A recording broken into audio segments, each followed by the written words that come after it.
परमेश्वर के नाम की तारीफ हो। ঈশ্বরের নামে গৌরব। अभी हम वचन पढ़ेंगे।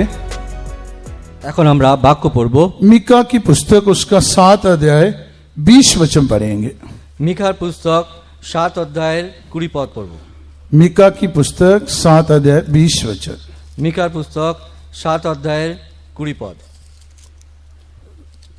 तू याकूब के विषय में वो सच्चाई और इब्राहिम के विषय में वो करुणा पूरी करेगा, जिसकी शपथ तो प्राचीन काल के दिनों से लेकर अब तक हमारे पितरों से खाता आया है।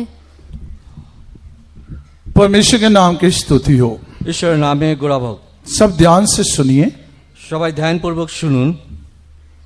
इस वचन में कृपा और सच्चाई के विषय में लिखा हुआ है। আর এই বাক্যে সত্য এবং দয়ার বিষয় লেখা আছে। चाहे जहां करुणा करके कहा हुआ है, पुराने नियम में करुणा शब्द नए नियम में बदल के अनुग्रह हो गया। আর সেই যেখানে দয়া বলা হয়েছে, পুরাতন নিয়মে সে অনুগ্রহ ছিল, কিন্তু নতুন पुराने নিয়মে नियम সে में कृपा था, पुराने नियम में दया था। আর পুরাতন নিয়মে দয়া ছিল, কিন্তু নতুন নিয়মে সেটা বদলে অনুগ্রহ হয়ে গেছে। इसलिए दया करके आप अपने ध्यान में रखें। हम कृपा और सच्चाई इसे ही लेके ध्यान करेंगे। আর এই জন্য এটা আপনি ধ্যানে রাখবেন। আমরা দয়া ও সত্য সেই বিষয়ে ধ্যান করব। क्यों परमेश्वर की कृपा से मैं इस विषय से आपको बताना चाहता हूं? কেন আমি ঈশ্বরের দয়ায় এই বিষয়ে আপনাদের বলতে চাই? क्योंकि कल आप संदेश में सुना था, यही अनुग्रह का समय है। কারণ আপনারা কালকে প্রচারে শুনেছেন, এটাই অনুগ্রহের সময়। परमेश्वर कहता है, अनुग्रह के समय में मैंने तेरी सुन ली। আর ঈশ্বর বলছেন, অনুগ্রহের সময় আমি তোমাকে স্মরণে রাখব। जब हमारा प्रभु यीशु मसीह इस दुनिया में आया, যখন আমাদের প্রভু যীশু খ্রিস্ট এই জগতে এলেন, प्राय उसी समय से अनुग्रह और सच्चाई इस दुनिया में आ गई। আর প্রায় সেই সময় থেকে অনুগ্রহ এবং সত্য এই জগতে এলো। चाहे पूरी रीति से अनुग्रह का समय पवित्र आत्मा इस पृथ्वी में आने पर आरंभ हुआ, तो भी हम इस तरह कहते हैं, जब हमारा यीशु से इस दुनिया में आया, प्राय तभी से ही अनुग्रह और सच्चाई का समय शुरू हो गया। আর যায় পূর্ণ অনুগ্রহ সেই সময় থেকে আসতে শুরু করলো, কিন্তু আমরা বলবো যখন যীশু খ্রিস্ট এই জগতে এলেন, তখন থেকে এই অনুগ্রহ এই জগতে এলো। सो जहां पे अनुग्रह और सच्चाई के विषय में लिखा हुआ है, আর যেখানে অনুগ্রহ এবং সত্যের বিষয় লেখা আছে, अनुग्रह और सच्चाई परमेश्वर के हर एक उस व्यक्ति के लिए जरूरी है जो आत्मिक जीवन व्यतीत करना चाहता है। অনুগ্রহ এবং সত্য প্রত্যেক ব্যক্তির জন্য প্রয়োজন যারা আত্মিক জীবন করতে চান। ऐसा बोल सकते हैं, अगर आपके पास व मेरे पास व परमेश्वर के हर एक उस व्यक्ति के पास जो आत्मिक जीवन व्यतीत करना चाहता है, अनुग्रह सच्चाई नहीं होगी, तो उसके लिए ये जीवन व्यतीत करना कठिन है व असंभव है। আর চাই আপনার আমার কাছে যাদের কাছে সে অনুগ্রহ এবং সত্য থাকবে না, কিংবা যারা সে আত্মিক জীবন করতে চান, তাদের কাছে এই অনুগ্রহ সত্য যদি না থাকে, তাদের সেই আত্মিক জীবন করা তাদের পক্ষে কঠিন, অসম্ভব। इसलिए अनुग्रह और सच्चाई मेरे लिए अनिवार्य है, आपके लिए अनिवार्य है, वरन हर एक परमेश्वर के जन के लिए जरूरी है। আর এই অনুগ্রহ সত্য আমার জন্য প্রয়োজন, আপনার জন্য প্রয়োজন, প্রতিটা ঈশ্বরের লোকের জন্য প্রয়োজন। इसलिए मैं और आप भी यही प्रार्थना करना चाहिए, परमेश्वर अनुग्रह और सच्चाई मुझे मिलने दे, अनुग्रह और सच्चाई मेरे लोगों को मिलने दे। আর এই জন্য আপনি আমি যেন প্রার্থনা করি, ঈশ্বর তোমার অনুগ্রহ সত্য যেন আমি পাই, আমাদের সেই অনুগ্রহ সত্য যেন प्राप्त করতে পারি। वचन हमें सिखाता है, यीशु मसीह के द्वारा मैं और आप अनुग्रह और सच्चाई को भरपूरी से पाते हैं। আর বাক্যের দ্বারা আমরা পড়ি, যীশু খ্রিস্টের দ্বারা সে অনুগ্রহ এবং সত্য আমরা পাই। क्योंकि वचन हमें सिखाता है, प्रभु यीशु मसीह इस दुनिया में अनुग्रह और सच्चाई से भरपूर होके आया। কারণ বাক্যতে আমরা দেখি যীশুখ্রিস্ট সত্য এবং অনুগ্রহে এই জগতে পূর্ণ হয়ে এলেন। इसलिए वचन में लिखा है व्यवस्था मूसा के द्वारा आई, लेकिन अनुग्रह और सच्चाई प्रभु यीशु मसीह के द्वारा मिली। আর এই জন্য বাক্যে লেখা আছে ব্যবস্থা দ্বারা নয়, কিন্তু প্রভু যীশু খ্রিস্টের দ্বারাই অনুগ্রহ ও সত্য আসে। इसलिए परमेश्वर के प्रिय लोगों, मैं और आप भी हर एक समय अनुग्रह और सच्चाई की लालसा करना चाहिए, अनुग्रह और सच्चाई को चाहना चाहिए, अनुग्रह सच्चाई के लिए प्रार्थना करना चाहिए। এই জন্য ঈশ্বরের প্রিয় লোকেরা, আমরা চাই না সবচেয়ে অনুগ্রহ এবং সত্যের লালসা করি, চাই এবং সেই বিষয়ে যেন প্রার্থনা করি। एक और बात मैं आपको बताना चाहता हूं, আরেকটা কথা বলতে চাই, अनुग्रह और सच्चाई को विश्वास के द्वारा ही हम पा सकते हैं, अनुभव कर सकते हैं, वह देख सकते हैं। আর অনুগ্রহ এবং সত্যকে আমরা বিশ্বাসের দ্বারা অনুভব করতে পারি, দেখতে পারি এবং পেতে পারি। क्यों मैं ऐसा कहता हूं? কেন আমি এরকম বলছি? क्योंकि मैं आपको बताने वाला हूं, जिस भी परमेश्वर के जन ने अनुग्रह और सच्चाई को पाया था, केवल उन्होंने विश्वास के द्वारा ही अनुग्रह और सच्चाई को पाया था। কারণ আমি আপনাদের বলবো, যেদিন ঈশ্বরের যৌন অনুগ্রহ এবং সত্য পেল, তা বিশ্বাসের দ্বারাই সে প্রাপ্ত করলো। मैं आपको बताने वाला हूं कौन से परमेश्वर के जन ने अनुग्रह और सच्चाई को पाया था। আমি আপনাদের বলবো কোন কোন ব্যক্তি ঈশ্বরের অনুগ্রহকে প্রাপ্ত করেছিল। जब उन्होंने अनुग्रह और सच्चाई को पाया, इसके द्वारा उनके जीवन में क्या क्या काम हुआ था। আর যখন তারা অনুগ্রহ এবং সত্য পেল, তার দ্বারা তাদের জীবনে কি কি কাজ হলো। इसका अर्थ अनुग्रह और सच्चाई को जब हम पाते हैं, इसके द्वारा क्या क्या काम हमारे जीवन में होता है। আর যে অনুগ্রহ এবং সত্য পাই, যখন কি কি কাজ আমাদের জীবনে হয়, इसके विषय में मैं आपको बताऊंगा, लेकिन बताने से पहले এই বিষয়ে বলবো, কিন্তু তা বলার পূর্বে मैं आपको अनुग्रह और सच्चाई में क्या क्या आशीष है, उसके विषय में थोड़ा सा बताना चाहता हूं। আর অনুগ্রহ এবং সত্যে কি কি আশীর্বাদ আছে সেই বিষয়ে একটু বলতে চাই। सो प्रथम आशीष जो अनुग्रह और सच्चाई में है, उसके विषय में नीति वचन की पुस्तक 3 अध्याय उसका 5 और 6 वचन में लिखा हुआ है। আর এই যে অনুগ্রহ এবং সত্যের বিষয় হিতোপদেশের 3 অধ্যায় 5 এবং 6 পদে লেখা আছে। नीति वचन की पुस्तक उसका 3 अध्याय उसका 5 और 6 वचन में लिखा हुआ है। আর হিতোপদেশের পুস্তক 3 অধ্যায় 5 এবং 6 माफ পদে कीजिए, 3 और 4 वचन में लिखा हुआ है। আর 3 অধ্যায় 3-4 পদে। कृपा और सच्चाई तुझसे अलग न होने पाए, वरन उनको अपने गले का हार बनाना और अपनी हृदय रूपी पट्टियों पर लिखना। और तू परमेश्वर और मनुष्य दोनों का अनुग्रह पाएगा, तू अति बुद्धिमान होगा। सो जहां पे देखो लिखा हुआ है कृपा और सच्चाई तुझसे अलग ना होने पाए। আর লেখা আছে দয়া ও সত্য তোমাকে ত্যাগ না করুক। लिखा कृपा और सच्चाई को तू अपने गले का हार बनाना।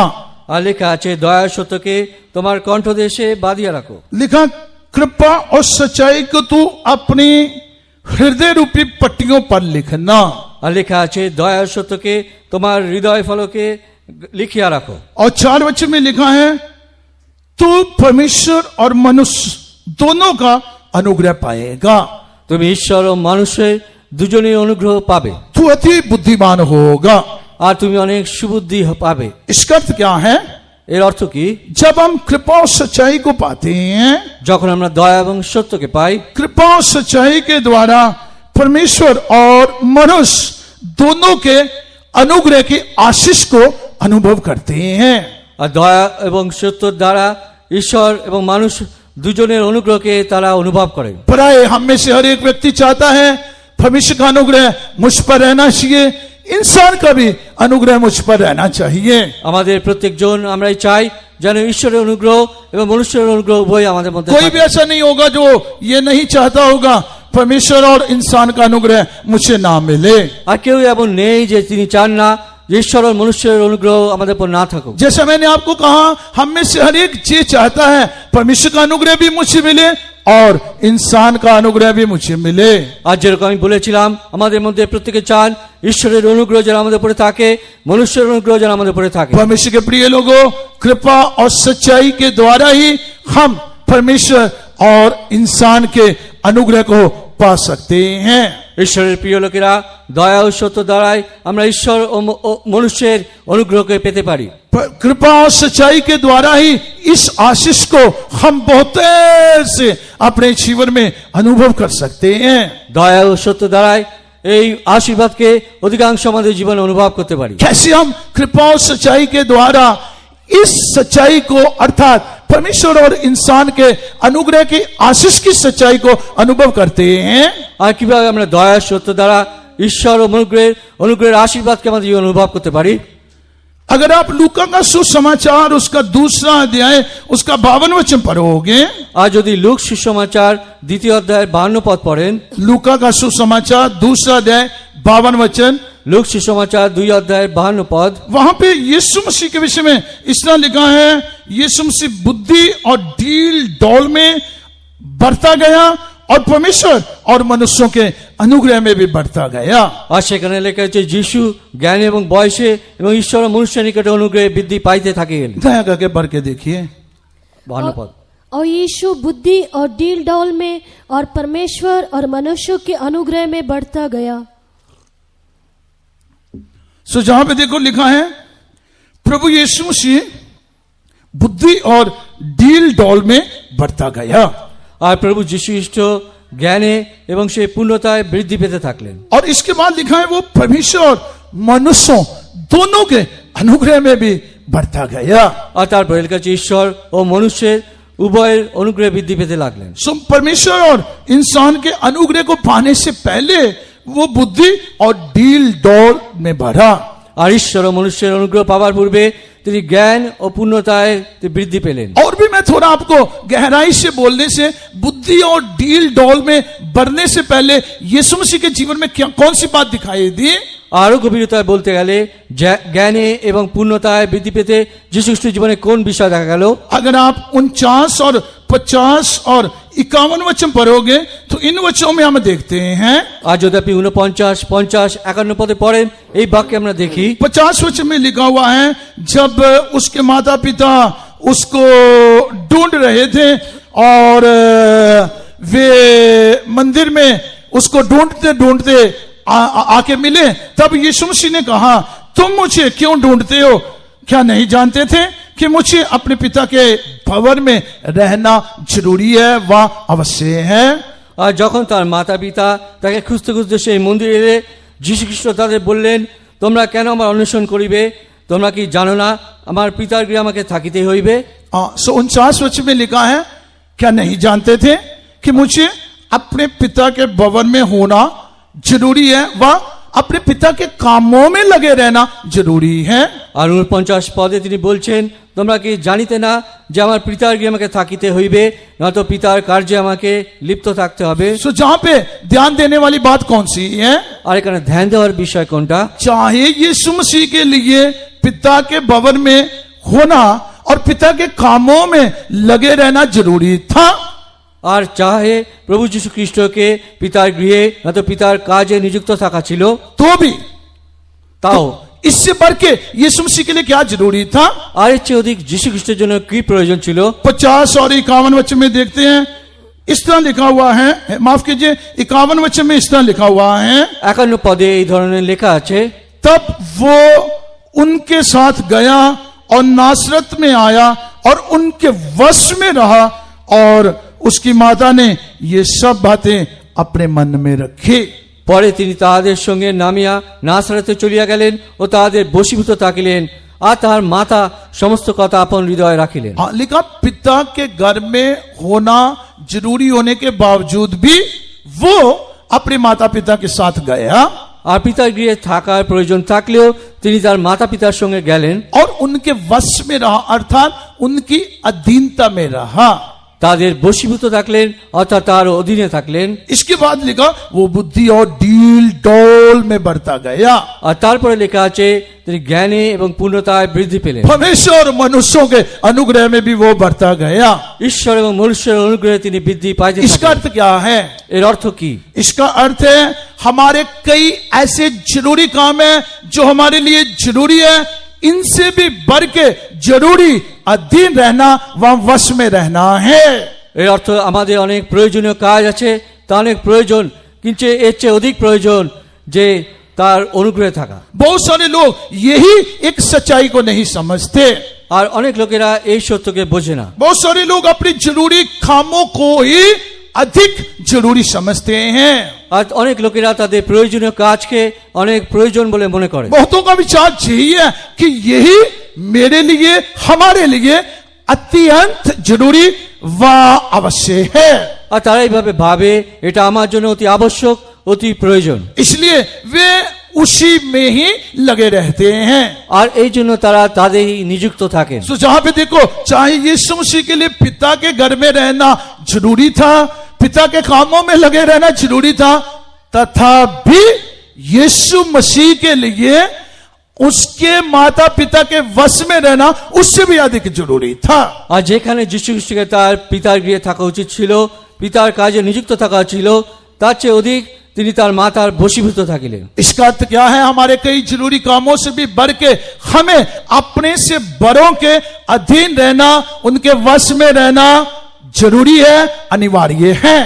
আর এর অর্থ যে আমাদের প্রয়োজনীয় কাজের চেয়ে আমাদের চেয়ে যারা বড় তাদের অধীনে তাদের বশীভূত থাকার প্রয়োজন। सो अगर हम उनके अधीन रहेंगे, उनके वश में रहेंगे, जरूर हम बुद्धि में बढ़ेंगे, हम डील डोल में बढ़ेंगे, परमेश्वर और इंसान के अनुग्रह को पाएंगे।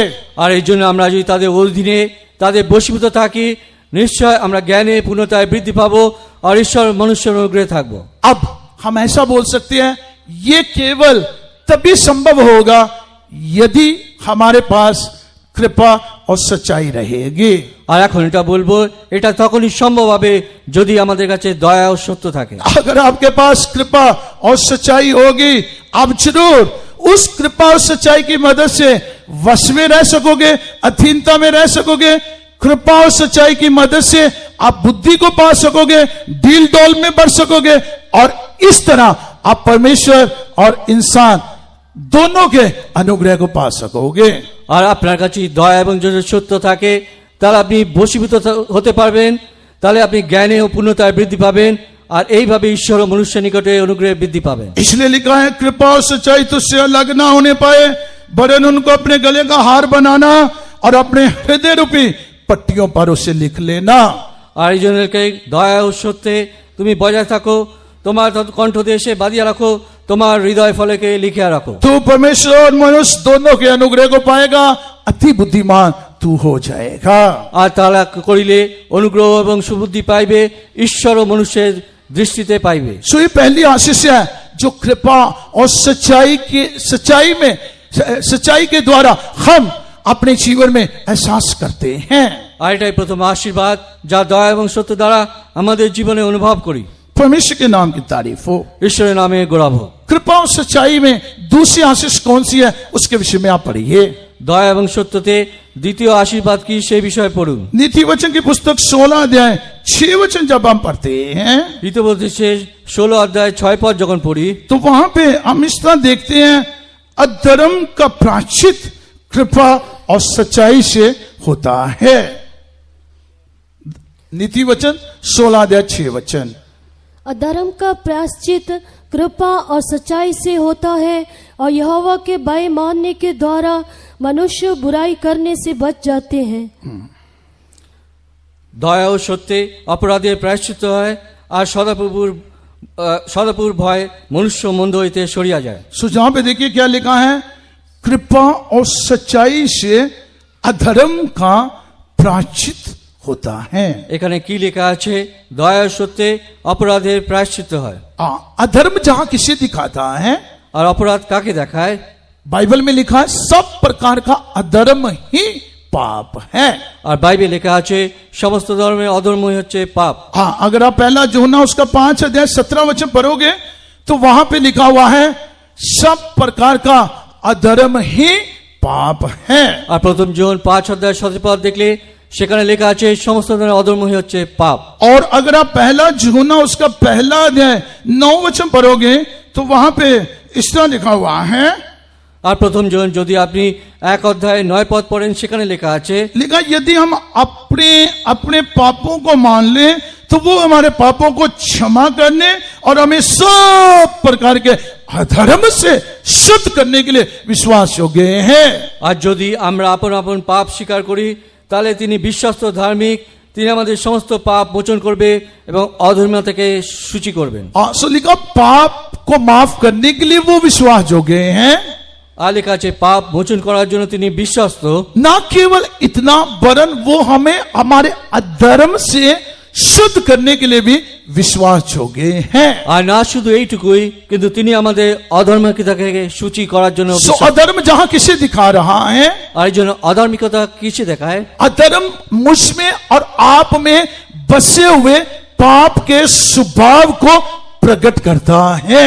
আর সেই অধর্মিকতা আপনার আমার মধ্যে বসে থাকা সেই পাপের স্বভাবকে দেখায়। कल भी आपने परमेश्वर के दास के द्वारा जन्म के पाप के विषय में सुना था, আর कालके আপনি ঈশ্বরের দাসের মাধ্যমে সেই জন্মগত পাপের বিষয়ে শুনেছিলেন। और हम सुना था कि जन्म का पाप हमारे भीतर हमेशा बसा रहता है।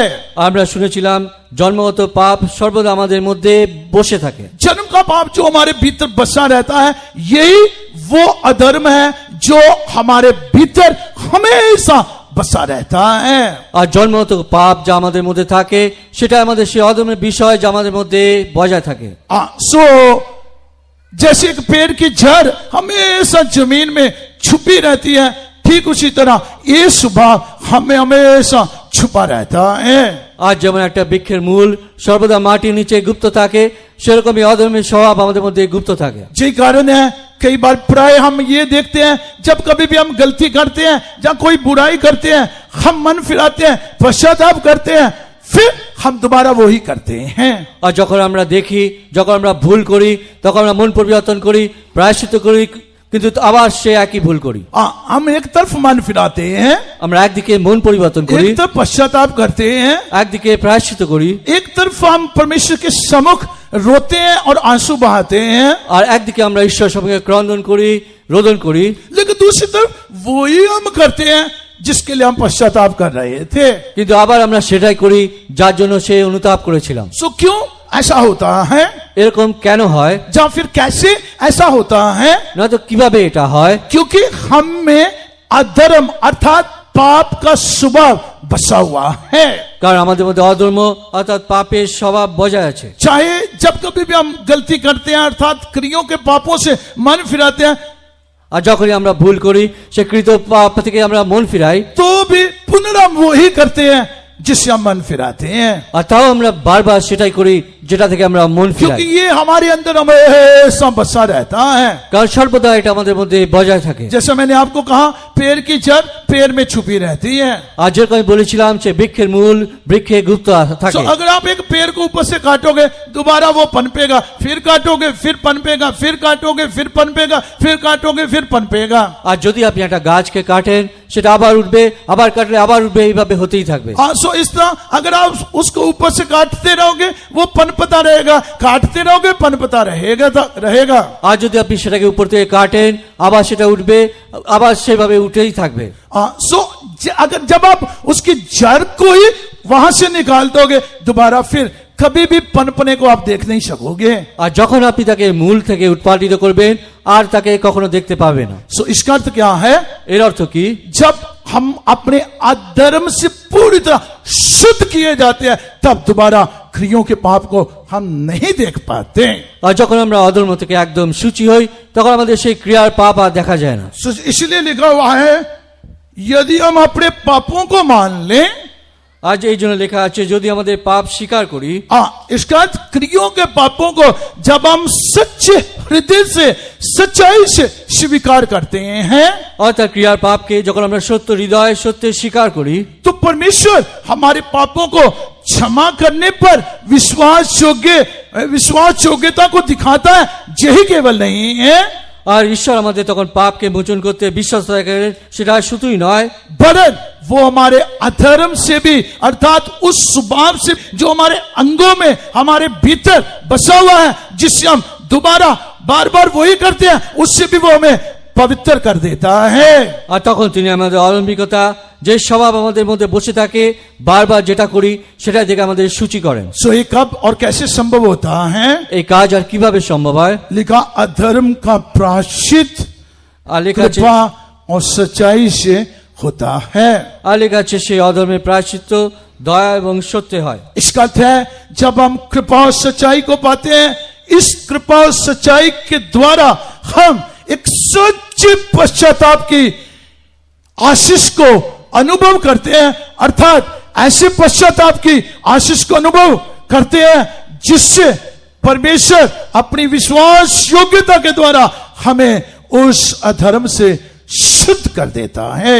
আর এরকম দয়া সত্য যখন আমরা পাই তখন আমরা এরকম প্রায়শ্চিত্তের আশীর্বাদ পাই আর ঈশ্বর আমাদের সেই অনুভব দেন। जब ऐसा है যখন এরকম হয় तो कितना अच्छा अनुग्रह सच्चाई को हम पाए, কত আমরা অধিক অনুগ্রহ সত্যকে পাই, कितना अच्छा अधर्म की जड़ ही हमारे अंदर से हट जाए, আর कत से अधर्मेर मूल हमारे मध्य থেকে সরে যায়, कितना अच्छा मैं और आप शुद्ध हो जाए, पवित्र हो जाए और इस पाप भरे संसार में एक शुद्ध जीवन व्यतीत कर सके। আর কত অধিক আমি আপনি সূচি হয়ে যায় এবং এই পাপময় জগতে শুদ্ধ জীবন করি। क्या हम नहीं चाहते? আমরা কি চাই না? प्राय हम चाहते हैं। প্রায় আমরা চাই। इसलिए कृपा और सच्चाई जरूर आप पाइए। আর এই জন্য দয়া সত্য নিশ্চয় প্রাপ্ত করুন। तीसरी आशीष जो कृपा और सच्चाई में है उसके विषय में आप पढ़िए। আর তৃতীয় আশীর্বাদ যে দয়া সত্য সেই বিষয় পড়ুন। नीति वचन 20 अध्याय उसका 28 वचन। হিতোপদেশের 20 অধ্যায় তার 28 পদ। हाँ, नीति वचन 20 अध्याय 28 वचन। হিতোপদেশ 20 অধ্যায়ের 28 পদ। राजा की रक्षा कृपा और सच्चाई के कारण होती है और कृपा करने से उसकी गद्दी संभलती है। हाँ, जहां पे देखो क्या लिखा हुआ है, এখানে কি লেখা আছে? लिखा राजा की रक्षा कृपा और सच्चाई से होती है। দয়া ও সত্য রাজাকে রক্ষা করে। ध्यान से सुनिए, ধ্যানপূর্বক শুনুন। जहां राजा किसे दिखाता है? এখানে রাজা কাকে দেখায়? पवित्र आत्मा का अभिषेक पाए हुए हर एक व्यक्ति को प्रकट करता है। পবিত্র অভিষেক পেয়েছেন এরকম প্রত্যেক ব্যক্তিকে প্রকাশ করে। क्योंकि वचन के अनुसार देखने पर जब हम परमेश्वर के द्वारा अभिषेक किए जाते हैं, हम उसकी दृष्टि में राजे और जाजक बन जाते हैं। কারণ বাক্য দ্বারা যখন আমরা তার দৃষ্টিতে অভিষেক পাই তখন আমরা রাজা এবং যাজক হয়ে উঠি। वचन इसका कहता है परमेश्वर ने हमें अपने लिए राजे और जाजक बना दिया है। আর বাক্য এরকম বলছে তার জন্য তিনি আমাদের রাজা এবং যাজক রূপে নিযুক্ত করেছেন। मैं आपको सारे वचन ऐसा पढ़ाना नहीं चाहता क्योंकि हमारे पास समय कम है। मैं आपको बहुत कुछ बताना चाहता हूं, इसलिए मैं ऐसे ही बोलते हुए जाएगा।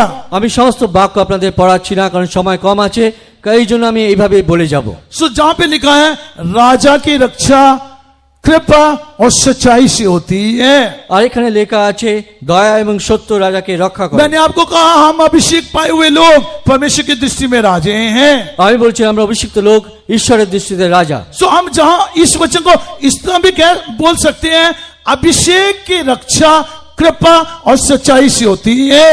আর এই বাক্য দ্বারা আমরা বলতে পারি অভিষেকের রক্ষা দয়া এবং সত্যতে হয়। परमेश्वर के प्रिय लोगों, परमेश्वर ने जो अभिषेक आपको दिया है, अगर आपके पास कृपा और सच्चाई रहेगी, इसकी रक्षा होगी।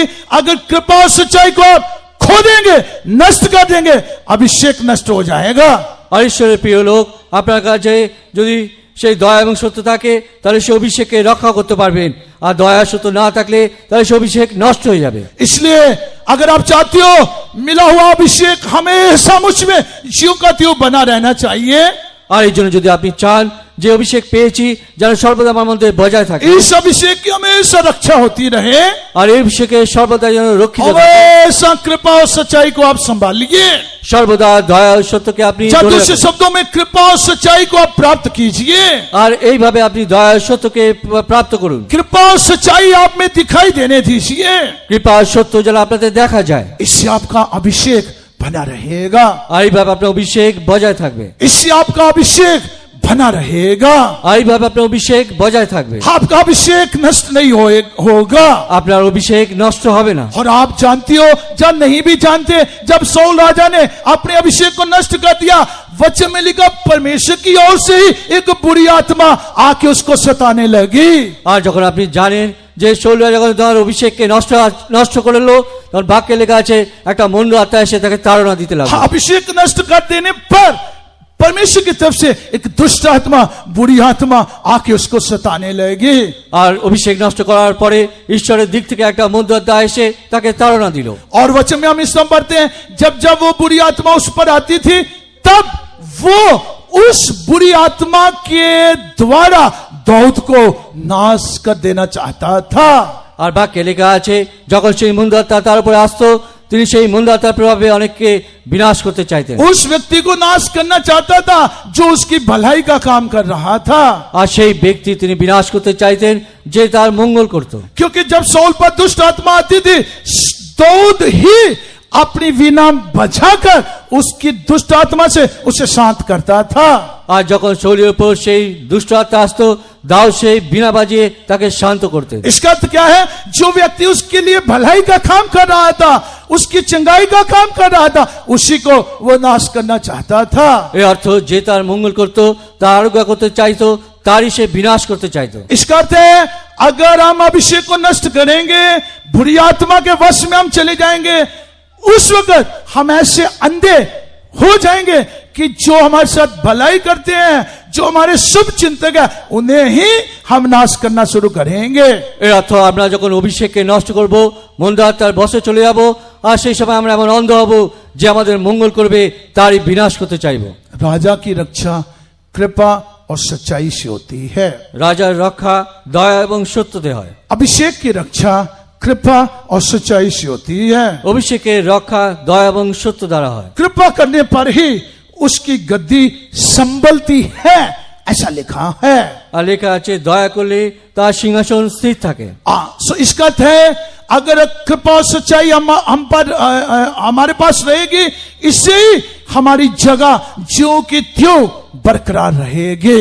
এর অর্থ আচ্ছা দয়া এবং সত্য যদি আমাদের মধ্যে থাকে, তাহলে আমাদের স্থান সেই স্থির থাকবে। हम अपनी जगह को बना के रख सकेंगे। আমাদের জায়গাকে আমরা ধরে রাখতে পারবো। हमारी जगह कदापि हम नष्ट नहीं होने देंगे।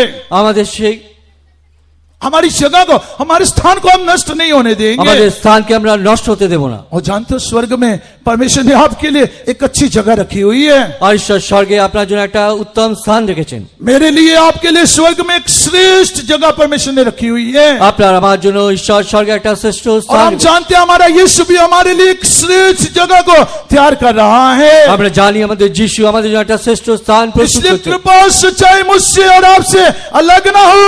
कृपा और सच्चाई से हमारा स्थान बना रहे। আর এই জন্য দয়া সত্য যেন আমাদেরকে পৃথক না হয়, দয়া সত্যতে যেন আমাদের স্থান স্থির থাকে। ये सारी आशीष कृपा और सच्चाई के जीवन में पाई जाती है। আর এই সমস্ত আশীর্বাদ দয়া সত্যে জীবনে আমরা পাই। परमेश्वर के नाम की तारीफ हो। ঈশ্বরের নামে গৌরব। अब मैं आपको झट से उन सारे व्यक्तियों के विषय में बताऊंगा जिन्होंने कृपा और सच्चाई को पाया। আর এখন আমি তাড়াতাড়ি সে ব্যক্তির বিষয়ে বলবো যারা সে দয়া এবং সত্যকে প্রাপ্ত করলো। और कृपा और सच्चाई ने उनके जीवन में क्या क्या काम किया, या दूसरे शब्दों में कृपा और सच्चाई पाने से उनके जीवन में क्या क्या हुआ। আর দয়া সত্য তাদের জীবনে কাজ করলো, তা অন্য শব্দে দয়া সত্য পাওয়ার পরে তাদের জীবনে কি কি হলো। पहला व्यक्ति जिसने कृपा और सच्चाई पाई, उसका नाम इब्राहिम है। আর প্রথম ব্যক্তি যিনি দয়া এবং সত্য পেলেন তার নাম আব্রাহাম। दया करके पढ़ के देखिए, দয়া করে পড়ে দেখুন। उत्पत्ति की पुस्तक 24 अध्याय 27 वचन में इब्राहिम के विषय में उसका दास अलियाजर इस तरह कहता है। আদি পুস্তকে 24 অধ্যায় 27 পদে তার দাস এইভাবে বলছেন। दया करके पढ़ के देखिए। धन्य है मेरे स्वामी इब्राहिम का परमेश्वर यहोवा कि उसने अपनी करुणा और सच्चाई को मेरे स्वामी पर से हटा नहीं लिया। यहोवा ने मुझको ठीक मार्ग पर चलाकर मेरे स्वामी के भाई बंधुओं के घर पर पहुंचा दिया है। सो जहां पे देखो, इब्राहिम का विश्वास योग्य दास अलियाजर इस तरह कहता है। আর ইব্রাহিমের বিশ্বাসযোগ্য দাস আলিয়াজা এইভাবে বলছেন। वो कहता है परमेश्वर धन्य है, उसने मेरे स्वामी इब्राहिम पर से अपनी कृपा और सच्चाई को हटाया नहीं है। আর আমার কর্তা আব্রাহামের ঈশ্বর সদাপ্রভু ধন্য হোক, তিনি আমার কর্তার সহিত আপন দয়া ও সত্য ব্যবহার নিবৃত্ত করেন নাই। सो जहां पर वो कब कहता है उसने मेरे स्वामी इब्राहिम पर से अपनी कृपा और सच्चाई को हटाया नहीं है। আর তিনি এখানে বলছেন যে তার কর্তা আব্রাহামের প্রত্যেকে প্রভু দয়া ও সত্য ব্যবহার নিবৃত্ত করেননি। जब उसके पुत्र, माफ कीजिए, जब इब्राहिम के पुत्र इसहाक के विवाह के संबंध में अलियाजर की अगुवाई परमेश्वर के दूत के द्वारा हुई और जिस जगह में इब्राहिम ने कहा था जाने के लिए वहां वो पहुंचा, तब वो समझा इब्राहिम पर परमेश्वर की कृपा है और सच्चाई है, अर्थात इब्राहिम ने कृपा और सच्चाई पाई है। আর যখন সে আব্রাহামের পুত্র সেই তার বিবাহের জন্য এলিয়াজার সে যে স্থানে যাওয়ার ছিল সেই স্থানে গেলেন, তখন তিনি বুঝলেন যে আব্রাহামের পরে দয়া সত্য আছে। इससे हम एक बात ये भी समझ सकते हैं, আর এই ইসাকের এই বিষয় থেকে একটা বুঝতে পারি, अगर कृपा और सच्चाई मेरे और आपके पास रहेगी, परमेश्वर इस पृथ्वी के कामों के लिए भी हमारी अगुवाई करेगा। আর দয়া সত্য যদি আমাদের উপর থাকে, ঈশ্বর আমাদের এই পৃথিবীর কাজে আমাদের পরিচালিত করবেন। खास करके अगर आपके बच्चे बच्चियों का विवाह करना होगा, परमेश्वर उसके लिए चलाएगा, अगुवाई करेगा और ठीक समय पर ठीक इंसान को आपके पास लेके आएगा। আর বিশেষ করে আপনার সন্তান সন্ততি যদি বিবাহের প্রয়োজন হয়, ঈশ্বর সঠিকভাবে চালাবেন এবং সঠিক মনুষ্যকে সেজন্য তিনি বেছে দেবেন। आपको परेशान होने की जरूरत ही नहीं होगी, আপনার এই বিষয়ে কোনো ব্যাকুল হবার প্রয়োজন आपको নেই, चिंता करने की जरूरत ही नहीं होगी। আপনার চিন্তা করার কোনো প্রয়োজন নেই। कृपा और सच्चाई आप पर रहने से परमेश्वर आपको चलाएगा, परमेश्वर अगुवाई करेगा, परमेश्वर मदद करेगा और परमेश्वर आपके बच्चे बच्चियों के विवाह के लिए ठीक जन को ठीक समय में लेके आ जाएगा। আর দয়া সত্য থাকলে ঈশ্বর আপনাকে চালিত করবেন, সঠিকভাবে তিনি পরিচালিত করবেন আর আপনার সন্তান সন্ততির জন্য সঠিক মনুষ্যকে তিনি বেছে রাখবেন। ना केवल हमारे बेटे बेटियों के विवाह के संबंध में बदल हमारी इस पृथ्वी के जितने भी काम हैं उन सारे कामों के लिए भी परमेश्वर में चलाएगा, ठीक रास्ते में अगुवाई करेगा। না আমাদের সন্তান সন্ততির বিবাহের জন্য, কিন্তু ঈশ্বর আমাদের পৃথিবীর সমস্ত কাজের জন্য সঠিকভাবে চালাবেন, সঠিকভাবে পরিকল্পনা দেবেন। इतना ही केवल नहीं, आत्मिक भाव से देखने पर परमेश्वर हमें ठीक मार्ग में चला के हमें ठीक जगह में ले जाएगा।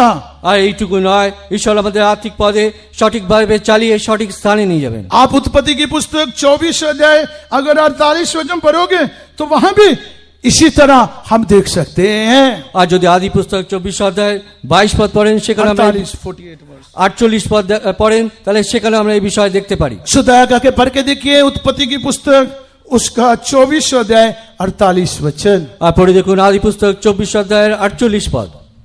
फिर मैंने सिर झुकाकर यहोवा को दंडवत किया और अपने स्वामी इब्राहिम के परमेश्वर यहोवा को धन्य कहा, क्योंकि उसने मुझे ठीक मार्ग से पहुंचाया कि मैं अपने स्वामी के पुत्र के लिए उसकी भतीजों को ले जाऊं। हाँ, सो जहां पे देखो लिखा है उसने कहा कि परमेश्वर यहोवा धन्य है जिसने मुझे ठीक मार्ग में चलाया है। আর এখানে আমরা দেখি যে ঈশ্বর সদাপ্রভু ধন্য, কারণ আমি সঠিক পথে চালিত করলেন। 27 वचन में भी वो इसी तरह कहता है, यहोवा ने मुझको ठीक मार्ग पर चलाकर मेरे स्वामी के भाई बंधुओं के घर में पहुंचा दिया है। আর 27 পদে আমরা দেখি যে তিনি বলছেন সদাপ্রভু আমাকে সঠিক পথে চালিয়ে আমার কর্তার জ্ঞাতিদের বাটিতে আনিলেন। कैसे परमेश्वर ने अलियाजर को ठीक मार्ग में चलाया। আর এরকম ঈশ্বর এলিয়াজারকে সঠিক পথে চালালেন। आप इसी अध्याय का 7 वचन पढ़ के देखिए। আপনি সে অধ্যায় 7 পদ পড়ে দেখুন। 24 अध्याय 7 वचन। 24 অধ্যায় 7 পদ।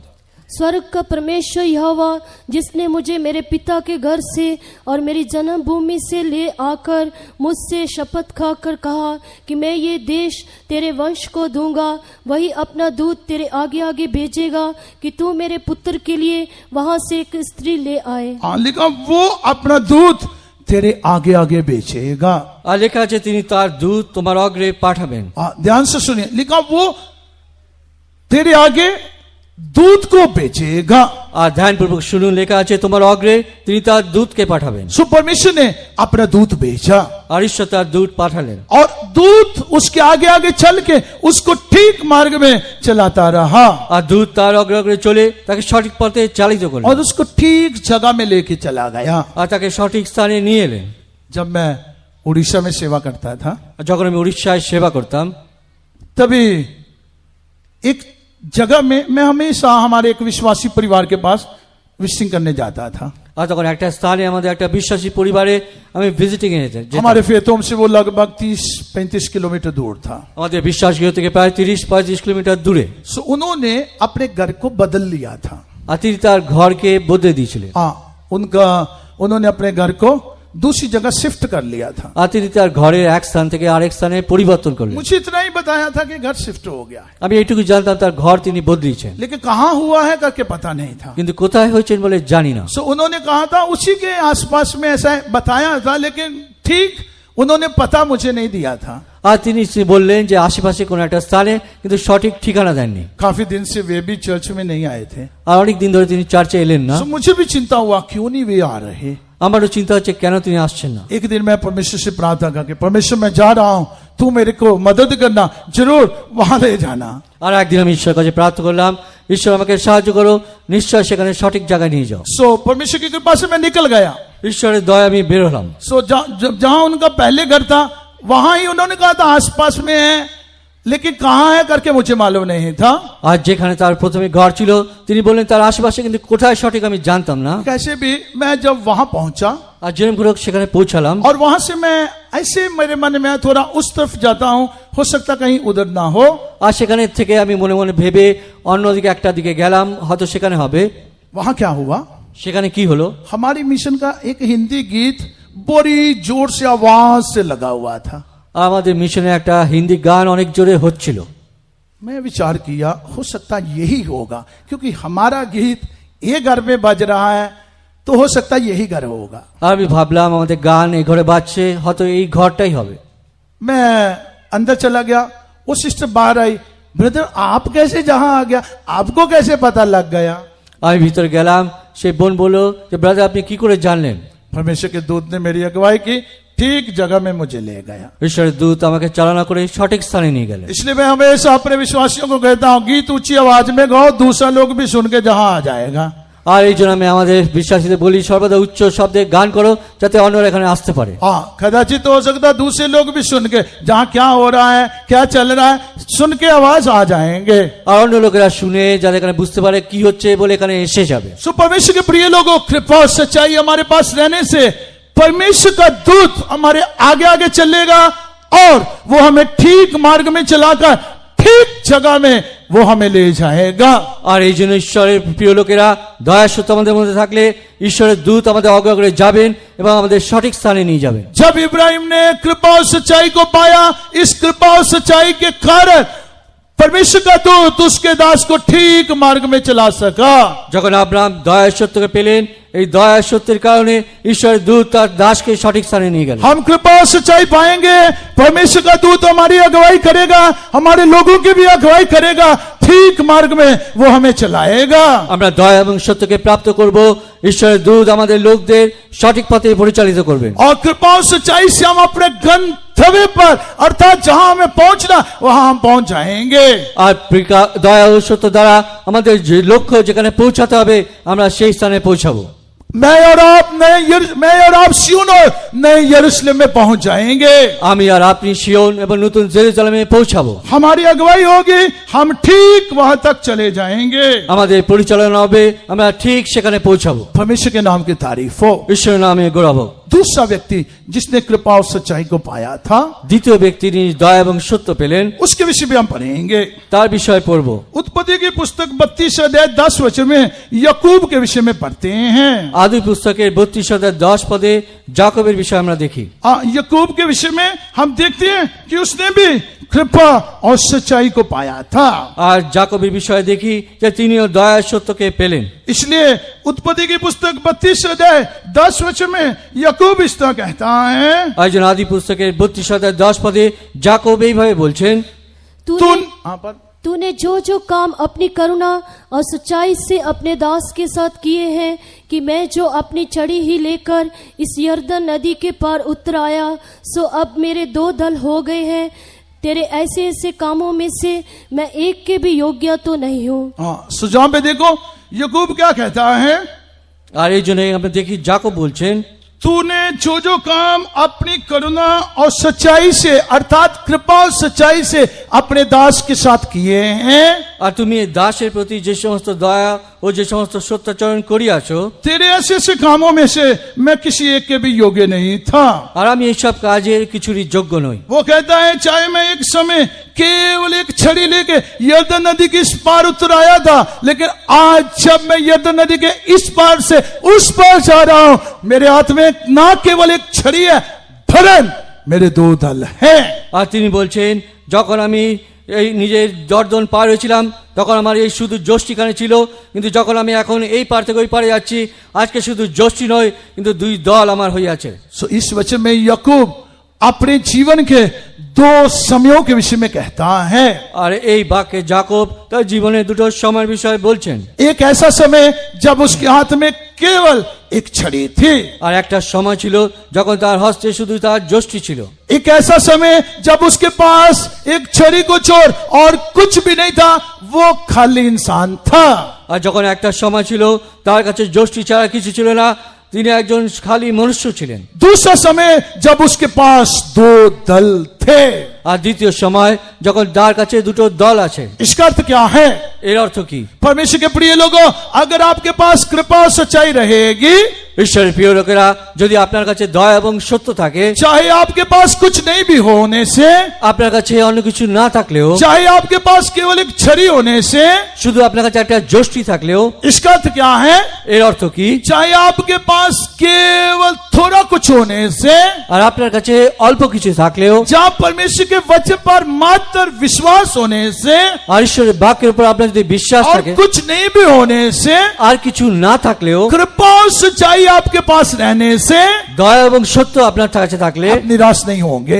আপনি হতাশ হবেন না, आप कभी भी हियाव नहीं छोड़ेंगे। আপনি আশা ছাড়বেন না। जिस व्यक्ति के पास कृपा और सच्चाई है, যে ব্যক্তি নিকটে দয়া এবং সত্য আছে, उसके पास कुछ नहीं होने से भी वो निराश नहीं होता। তার কাছে অন্য কিছু না থাকলেও সে হতাশ হবে না। उसके पास कुछ नहीं होने से भी वो हियाव नहीं छोड़ता। তার কাছে কিছু না থাকলেও সে আশা ছাড়বে না। उसके पास कुछ नहीं होने से भी वो पीछे नहीं हटता। তার কাছে কিছু না থাকলেও তিনি পশ্চাতে যাবেন না। वो खाली रहने से भी वो पीछे नहीं हटता।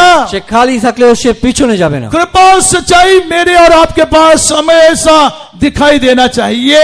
দয়া এবং সত্য আপনার কাছে যেন দেখা যায়। दूसरी तरफ कृपा और सच्चाई रहने से, দ্বিতীয়ত কি দয়া এবং সত্য चाहे থাকে, हमारे पास कितनी भी भरपूरी क्यों ना हो, চাই আপনার কাছে যত পূর্ণতা থাকুক না, बहुतायत से क्यों ना हो, অধিকাংশ থাকুক না কেন, तथापि हम अभिमान नहीं करेंगे, ততক্ষণ আমরা যেন উদ্ধত না হই, तथापि हम अपने आप को ऊंचा नहीं करेंगे। তথাপি আমরা নিজেকে উচ্চ করব না। हम क्या कहेंगे? আমরা কি বলবো? परमेश्वर ये तो सब तेरी ओर से है, হে সদাপ্রভু, এই সব কিছু তো তোমার দিক থেকে। मैं तो तेरे ऐसे ऐसे कामों में से किसी एक के लायक नहीं था। আমি তো তোমার এই সব কাজের কিছু ये যোগ্য নই। तेरी आशीष है परमेश्वर, হে প্রভু, তোমার এটা আশীর্বাদ। ये तेरी भलाई है परमेश्वर। হে ঈশ্বর, এটা তোমার মঙ্গল। आप भरपूरी के कारण अभिमान नहीं करोगे, আপনি আপনার প্রাচুর্যের কারণে উদ্ধত হবেন না। विपरीत में क्या करोगे? বিপরীতে কি করবেন? आप परमेश्वर के आभारी होकर उसकी तारीफ करोगे। আপনি ঈশ্বরের প্রতি কৃতজ্ঞতায় তার প্রশংসা করবেন। जैसे दाऊद को देखिए, যেমন দাউদকে দেখুন, जब परमेश्वर ने दाऊद को राजा बनाया, যখন ঈশ্বর দাউদকে রাজা করলেন, तो दाऊद कभी भी अभिमान नहीं किया। কিন্তু তিনি কখনো উদ্ধত হননি। दाऊद ने हमेशा अपने आप को नम्र करते हुए परमेश्वर की तारीफ की। দাউদ সর্বদানিকে নম্র করে ঈশ্বরের প্রশংসা করলেন। दाऊद वाचा के संदूक के सामने नाचने का कारण भी केवल यही था। আর দাউদ সেই নিয়ম সিন্ধুকের সম্মুখে নাচার কারণ শুধু এটাই ছিল। वो हमेशा स्मरण रखता था, मैं तो कुछ भी नहीं था, परमेश्वर ने मुझे धूल और मट्टी से उठाया है। আর তিনি সর্বদাই স্মরণ করতে, আমি তো কিছুই নই, ঈশ্বর আমাকে ধুলি এবং মাটি उसे থেকে मालूम তুলেছেন। था मैं तो खाली इंसान था, मैं तो मात्र एक चरवाहा था, परमेश्वर ने मुझे अपनी प्रजा का प्रधान बनाया है। আর আমি তো শুধু একজন পালক ছিলাম, আমি খালি মানুষ ছিলাম, কিন্তু ঈশ্বর আমাকে রাজা করলেন। सो परमेश्वर के प्रिय लोगों, कृपा और सच्चाई हमारे पास हमेशा दिखाई देने दे।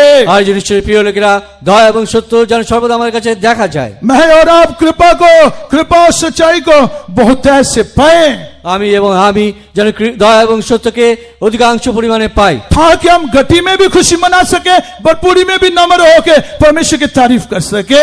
যাতে আমরা ঘাটতি অভাবেও যেন ঈশ্বরের প্রশংসা করতে পারি, প্রাচুর যেন ঈশ্বরের প্রশংসা করতে পারি, परमेश्वर के नाम की तारीफ हो। ঈশ্বরের नामे গৌরব। तीसरा व्यक्ति जिसने कृपा और सच्चाई पाया वो कौन था? আর তৃতীয় ব্যক্তি যিনি দয়া এবং সত্য পেলেন, তিনি কে ছিলেন? उसका नाम राहाब वेश्या है। তার নাম রাহাব বেশ্যা। दया करके पढ़ के देखिए, দয়া করে পড়ে দেখুন यहोशू की पुस्तक 2 अध्याय 14 वचन। ইয়োশু পুস্তক 2 অধ্যায় 14 পদ। तब उन पुरुषों ने उससे कहा, यदि तू हमारी ये बात किसी पर प्रकट ना करे तो तुम्हारे प्राण के बदले हमारा प्राण जाए, और जब यहोवा हमको ये देश देगा तब हम तेरे साथ कृपा और सच्चाई से बर्ताव करेंगे। सो जहां पे राहाब वेश्या के विषय में हम देखते हैं कि उसने भी कृपा और सच्चाई को पाया। আর এখানে আমরা রাহাব বেশ্যাকে দেখি, তিনি দয়া এবং সত্যকে পেলেন। जब उसने कृपा और सच्चाई को पाया तो वचन में हम पढ़ते हैं उसका प्राण नाश होने वालों के साथ नाश नहीं हुआ। আর যখন তিনি দয়া সত্যকে পেলেন, বাক্যে আমরা দেখি তার প্রাণ যারা বিনাশ পাচ্ছিল তাদের সঙ্গে বিনাশ হয়নি। कृपा और सच्चाई को राहाब वेश्या ने कैसे पाया था? দয়া এবং সত্যকে রাহাব বেশ্যা কিভাবে পেলেন? ध्यान से सब सुनिए, ধ্যানপূর্বক শুনুন। राहाब के विषय में वचन में हम पढ़ते हैं वो वेश्या स्त्री थी। রাহাবের বিষয়ে বাক্যে আমরা দেখি তিনি একজন বেশ্যা স্ত্রী ছিলেন। सो वो एक वेश्या स्त्री थी। আর তিনি সেই বেশ্যা একজন স্ত্রী ছিলেন। ऐसी स्त्री परमेश्वर के अनुग्रह को और सच्चाई को कैसे पा सकती है? আর এরকম একজন স্ত্রী ঈশ্বর দয়া এবং সত্যকে কিভাবে পেতে পারে? सो उसने भी परमेश्वर के अनुग्रह को और सच्चाई से पाया। আর তিনি ঈশ্বর অনুগ্রহ এবং सत्यকে পেলেন। कैसे उसने अनुग्रह और सच्चाई को पाया? কিভাবে তিনি অনুগ্রহ এবং সত্যকে পেলেন? वचन में हम पढ़ते हैं जब यहोशू यरीहो नगर को लेने वाला था, আর বাক্যে দেখি যখন যেহোশু জিরিও নগরকে দখল করা ছিল, तब यहोशू ने अपने जहां से 2 वेदियों को यरीहो नगर के भेद को लेने के लिए भेजा था। তখন যেহোশু তার দিক থেকে দুইজনকে সেই জিরিও নগরে অনুসন্ধান করতে পাঠালেন। जब ये 2 वेदिये यरीहो में आए थे, যখন এই দুই চর সেই জিরিওতে এলেন, राहाब वेश्या ने जिसका घर सह पना पर था, इन वेदियों को अपने घर में उतारा था, अर्थात इन 2 वेदियों को स्वीकार किया था। আর রাহাব বেশ্যা তখন এই দুই চরকে তার ঘরে থাকতে দিয়েছিলেন, অর্থাৎ তাদের স্বীকার করলেন। परमेश्वर के प्रिय लोगों, जानती हो ये 2 वेदिये किस बात को दिखाते हैं? আর সে প্রিয় লোক, এই দুই চর কোন বিষয়কে দেখায়? ये 2 वेदिये सुसमाचार के 2 पहलुओं को प्रकट करते हैं। আর এই দুই চর সুসমাচারের দুই বিষয়কে দেখায়। सुसमाचार चाहे एक ही शब्द में सुसमाचार है, সুসমাচার হতে পারে একই শব্দে সুসমাচার, तो भी सुसमाचार के 2 पहलू हैं। তাও সুসমাচারের দুটো দিক আছে। या दूसरे शब्दों में सुसमाचार को 2 नाम दिए हुए हैं। আর অন্য শব্দে সুসমাচারের দুটো নাম দেওয়া হয়েছে। प्रथम सुसमाचार को छुटकारे का सुसमाचार कहा जाता है। আর প্রথম সুসমাচারকে সেই মুক্তির সুসমাচার বলা হয়। दूसरा सुसमाचार को महिमा का सुसमाचार कहा जाता है। আর দ্বিতীয় সুসমাচারকে মহিমার সুসমাচার বলা হয়। छुटकारे का सुसमाचार और महिमा का सुसमाचार यही 2 वेदिये हैं। আর মুক্তির সুসমাচার এবং মহিমার সুসমাচার এটাই সেই দুটো গুপ্ত বিষয়। राहाब चाहे वेश्या थी, আর রাহেব একটা বেশ্যা হচ্ছে, तो भी विश्वास से उसने इन भेदियों को स्वीकार किया था। আর তাও তিনি বিশ্বাসে এই দুই চরকে স্বীকার করলেন। इसका अर्थ अर्थ क्या है? এর অর্থ কি? चाहे हम मनुष्यों की दृष्टि में गिरे हुए इंसान ही क्यों ना हो, আর হয়তো আমরা মানুষের দৃষ্টিতে সেই পড়ে যাওয়া লোক হতে পারি, चाहे हम समाज में से बहिष्कृत किए हुए व्यक्ति ही क्यों ना हो, হয়তো সমাজ থেকে আমরা দূর করে দেওয়া ব্যক্তি হতে পারি, अर्थात हम रद्द किए हुए व्यक्ति ही क्यों ना हो, অর্থাৎ সমাজ থেকে তিরস্কৃত ব্যক্তি, चाहे हम भी इत्यादि इत्यादि स्वभाव वाले व्यक्ति ही क्यों ना हो, আর হতে পারে আমরা ইত্যাদি ইত্যাদি অনেক স্বভাবের ব্যক্তি হতে পারি। तो भी जब हम विश्वास से सुसमाचार की इन सच्चाइयों को ग्रहण करते हैं, আর যদি আমরা বিশ্বাসে সুসমাচারের সত্যকে গ্রহণ করি, जानते हो हम कृपा और सच्चाई को पाते हैं। আর জানেন আমরা তাহলে দয়া এবং সত্যকে পাই। जब राहाब वेश्या ने कृपा और सच्चाई को पाया, इससे क्या हुआ? আর যখন রাহাব বেশ্যা দয়া এবং সত্যকে পেলেন, এতে কি হলো? दया करके पढ़ के देखिए, দয়া করে পড়ে দেখুন। यहोशू की पुस्तक 6 अध्याय उसका 23 वचन जब हम पढ़ते हैं, যোশের পুস্তক 6 অধ্যায় যখন তার 23 পদ পড়ি, तो वहां पे हम क्या 22 और 23 वचन जब हम पढ़ते हैं, तो वहां पे हम क्या देखते हैं? 22 এবং 23 পদ যখন পড়ি সেখানে কি দেখি? दया करके झट से पढ़िए, यहोशू की पुस्तक 6 अध्याय 22 और 23 वचन। যোশের পুস্তক 6 অধ্যায় 22 এবং 23 পদ। तब यहोशू ने उन दोनों पुरुषों से जो उस देश का भेद लेने गए थे कहा, अपनी शपथ के अनुसार उस वेश्या के घर में जाकर उसको और जो उसके पास हो उन्हें भी निकाल ले आओ। तब वे दोनों जवान भेदिए भीतर जाकर राहाब को और उसके माता पिता, भाइयों और सबको जो उसके यहाँ रहते थे, वरन उसके सब कुटुंबियों को निकाल लाए और इस्राएल की छावनी से बाहर बैठा दिया। सो जहां पे देखो लिखा हुआ है, वे दो बेदिए जाके राहाब वेश्या को और उसके संग जो कोई भी उनके थे वे बाहर निकाल लाए। আর এখানে আমরা দেখি সেই 2-4 রাহাব বেশ্যাকে এবং তার সঙ্গে যারা ছিল তাদের সবাইকে বার করে আনলেন। ये किसे दिखाता है? এটা কাকে দেখায়? छुटकारे को दिखाता है, সেই মুক্তিকে দেখায়। जहां बाहर निकाले जाने को दिखाता है। আর যেটা বার করে আনা হয় তাকে দেখায়। परमेश्वर के प्रिय लोगों, ঈশ্বরের প্রিয় লোকেরা, कृपा और सच्चाई हम जब हमें मिलेगी, हम जरूर छुटकारे को पाएंगे। দয়া সত্য যখন মিলবে নিশ্চয় আমরা মুক্তিকে প্রাপ্ত করব। हमें नासवान संसार से बाहर निकाले जाएंगे। আমাদের এই ক্ষয়নীয় জগৎ থেকে বাইরে বার করা হবে। परमेश्वर हमें इस नासवान संसार से बाहर निकालेगा, ঈশ্বর এই ক্ষয়নীয় জগৎ থেকে আমাদের বাইরে বার क्योंकि করবে। वचन में लिखा परमेश्वर अपनों को पहचानता है। কারণ ঈশ্বর বাক্যে লেখা আছে তিনি তার নিজের লোককে চেনেন। परमेश्वर हमें पहचानते हुए ये संसार से अलग कर लेगा। ঈশ্বর আমাদের চিনে এই জগৎ থেকে পৃথক করবে। इसलिए तो वचन में दाऊद कहता है, जान रखो परमेश्वर ने भक्त जन को अपने लिए अलग कर रखा हुआ है। আর যখন দাউদ বলছেন জেনে নাও ঈশ্বর তার ভক্তদের তিনি পৃথক করেন। परमेश्वर के प्रिय लोगों, कृपा और सच्चाई के कारण मैं और आप ये संसार के ये नासवान संसार से छुटकारे को पाएंगे। ঈশ্বরের প্রিয় লেখা দয়া সত্যের কারণে আমরা এই ক্ষয়নীয় জগৎ থেকে রক্ষা পাবো। ये नासवान संसार के लोगों के साथ हम नाश नहीं होंगे। আর এই বিনাশ হওয়া জগতের সঙ্গে আমরা ক্ষয় পাবো না। दूसरा, इसके विषय में हम क्या पढ़ते हैं? আর দ্বিতীয় এই বিষয়ে আমরা কি পড়ি? अगर आप इसी अध्याय का 25 वचन पढ़ोगे, वहां पे क्या लिखा हुआ है? আর যদি আপনারা সেই অধ্যায় 25 পদ দেখেন সেখানে কি লেখা আছে? 25 वचन में लिखा, यहोशू ने राहाब वेश्या और उसके पिता के घराने को वरन उसके सब लोगों को जीवित छोड़ दिया। আর 25 পদে লেখা আছে, জিহুশয় রাহাব বেশ্যাকে ও তার পিতৃকুলকে তার স্বজন লোককে জীবিত রাখিলেন। और आज तक उसका वंश इसराइलियों के बीच में रहता है। আর সে অদ্যাপি ইসরায়েলের মধ্যে বসতি করিতেছে। लेकिन उनको जीवित छोड़ दिया और आज के दिन तक उसका वंश इसराइलियों के बीच में रहता है। আর লেখা আছে তাকে জীবিত ছাড়লেন এবং অদ্যাপি ইসরায়েলের মধ্যে তারা বাস করছে। इसराइलियों के बीच में रहता है, इसका एक अर्थ है आज तक उसका वंश इसराइलियों में गिना जाता है। আর ইসরায়েলের মধ্যে তারা বাস করছে, এই জন্য আজকে তার বংশ ইসরায়েলের মধ্যে গণনা করা হয়। नए नियम में ये कौन सी सच्चाई का नमूना है? নতুন নিয়মে এটা কোন সত্যের সেই আদর্শ?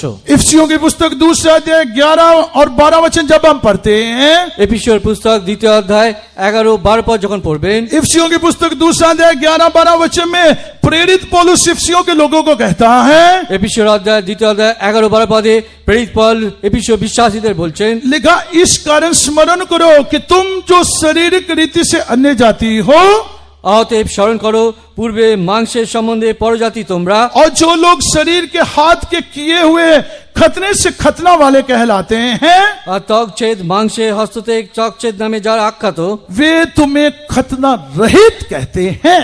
আর তাদের নিকটে তোমরা অত্যাচ্ছদ নামে আখ্যাত। फिर 12 वचन में लिखा हुआ है, আর 12 পদে লেখা আছে, तुम लोग उस समय मसीह से अलग আর তোমরা সেই সময় খ্রিস্ট হতে বিভিন্ন और इसराइल की प्रजा के पद से अलग किए हुए थे আর ইসরায়েলের প্রজাধিকারের বহিস্থ और प्रतिज्ञों के वाचों के भागीना थे আর প্রতিজ্ঞা যুক্ত বিষয়গুলির অসম্পর্কীয় ছিলে, और आशाहीन और जगत में ईश्वर रहित थे।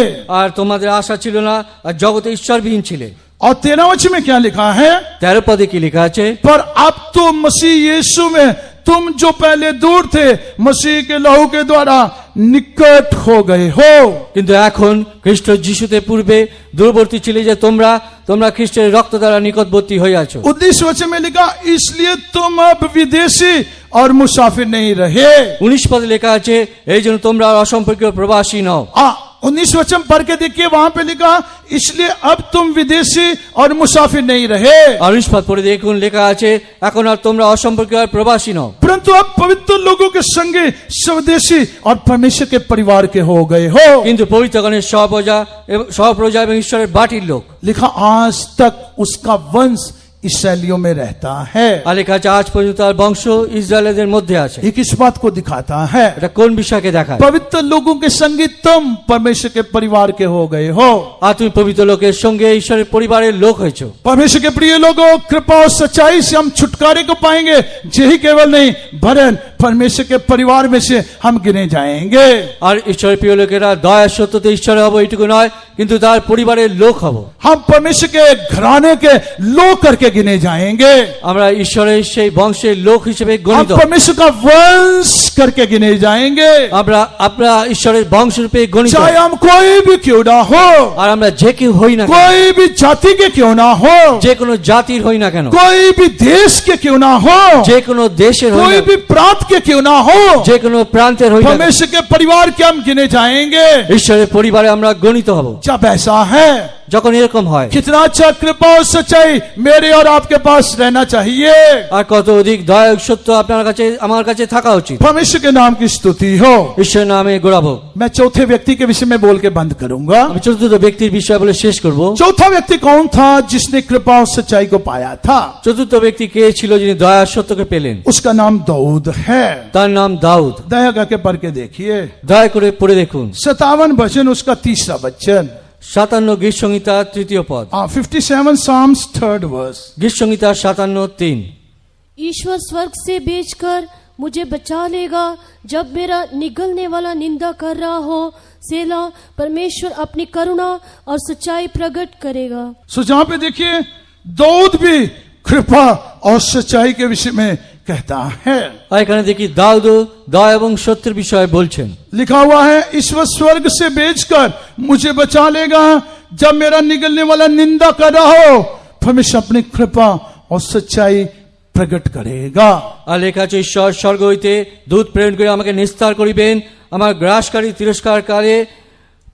इसका अर्थ क्या है? এর অর্থ কি? कृपा और सच्चाई आपके पास रहने से কৃপা এবং সত্য আপনার কাছে থাকলে आपको नाश करने वाला आपका शत्रु कभी भी आपको नाश नहीं कर सकेगा। আপনার বিনাশকারী শত্রু কখনো আপনার বিনাশ করতে পারবে वो না, कभी भी आप पर प्रबल नहीं हो सकेगा। আর সে কখনো আপনার উপরে প্রবল হতে পারবে না। दया करके आप 56 भजन का 1-2 वचन भी पढ़ के देखिए। আর দয়া করে 56 গীতসংহিতার 1-2 পদ পড়েও দেখুন। 56 Psalms उसका 1st and 2nd verse। গীতসংহিতা 56 1 এবং 2 পদ। जहां पे भी दाऊद क्या कहता है, আর সেখানে দাউদ কি বলছেন? हे परमेश्वर मुझ पर अनुग्रह कर, হে ঈশ্বর আমার প্রতি কৃপা করো, क्योंकि मनुष्य मुझे निगलना चाहते हैं, কারণ মর্ত আমাকে গ্রাস করিতে वे চাইতেছে। दिन भर लड़कर मुझे सताते हैं, সে সমস্ত দিন যুদ্ধ করে আমার প্রতি मेरे উপদ্রব করে। द्रोही दिन भर मुझे निगलना चाहते हैं। আমার গুপ্ত শত্রুগণ সমস্ত দিন আমাকে গ্রাস করিতে क्योंकि চাইতেছে। जो लोग अभिमान करके मुझसे लड़ते हैं কেন অনেকে সদর্পে আমার বিরুদ্ধে যুদ্ধ করিতেছে, वे बहुत हैं। তারা অধিকাংশে। सो जहां वे बहुत से अपने शत्रुओं के विषय में, द्रोहियों के विषय में कहता है, আজ এখানে অনেক শত্রু এবং বিদ্রোহী বিষয় বলে। और 57 का 3रा वचन में कहता है, परमेश्वर इन द्रोहियों के विरुद्ध अपनी कृपा और सच्चाई प्रकट करेगा। আর 57 তৃতীয় পদে লেখা আছে ঈশ্বর এই গ্রাসকারী বিপক্ষে তার দয়া সত্যকে প্রেরণ করিবেন। इसका अर्थ परमेश्वर मुझे मेरे इन द्रोहियों के हाथ में पड़ने नहीं देगा, वरन वो मुझे बचा लेगा। এর অর্থ ঈশ্বর এই গ্রাসকারী হস্ত আমাকে পড়তে দেবে না, কিন্তু আমাকে রক্ষা করবেন। वो मुझे नाश नहीं होने देगा। তিনি আমাকে বিনাশ হতে দেবেন না। अगर आप 61 वचन उसका 7 वचन पढ़ोगे, वहां भी दाऊद कृपा और सच्चाई के विषय में कहता है। আর যদি আপনি গীতসংহিতা 61:7 দেখেন, সেখানেও দাউদ দয়া এবং সত্যের বিষয় বলছেন। 61 Psalms उसका 7th वर्ष में दाऊद कृपा और सच्चाई के विषय में कहता है। গীতসংহিতা 61:7 দাউদ সেখানে দয়া এবং সত্যের বিষয় বলছেন। लिखा हुआ है वो परमेश्वर के सम्मुख सदा बना रहेगा। আর লেখা আছে তিনি চিরকাল ঈশ্বরের সাক্ষাতে বসতি করিবেন। तुम अपनी करुणा और सच्चाई को उसकी रक्षा के लिए ठहरा रख। দয়া ও সত্যকে তার রক্ষার্থে নিযুক্ত করো। सो परमेश्वर की कृपा और सच्चाई हमारे पास रहने से हम हमेशा बने रहेंगे। আর এই যে ঈশ্বরের দয়া সত্য আমাদের কাছে থাকলে আমরা সর্বদা বজায় থাকবো। हमेशा हमेशा हम बने रहेंगे। আমরা চিরকাল বজায় থাকবো। इसलिए मैं और आप कृपा और सच्चाई को अधिक अधिक पाना चाहिए। এই জন্য আমি এবং আপনি দয়া এবং সত্যকে অধিক অধিক যেন পাই। यही कृपा का समय है, আর এটাই সেই দয়ার সময়, यही सच्चाई का समय আর है। এটাই সেই সত্যের সময়। इसी समय में मैं और आप कृपा और सच्चाई को भरपूरी से पा सकते हैं। আর এই সময় দয়া ও সত্যকে যেন আমরা অধিকাংশে পাই। व्यवस्था मूसा के द्वारा आई, कृपा और सच्चाई यीशु मसीह के द्वारा मिली है। আর মুশির দ্বারা এবং দয়া এবং সত্য যিশুর দ্বারা আমরা পেয়েছি। उसकी भरपूरी से कृपा और सच्चाई को मैं और आपने बहुत से पाया।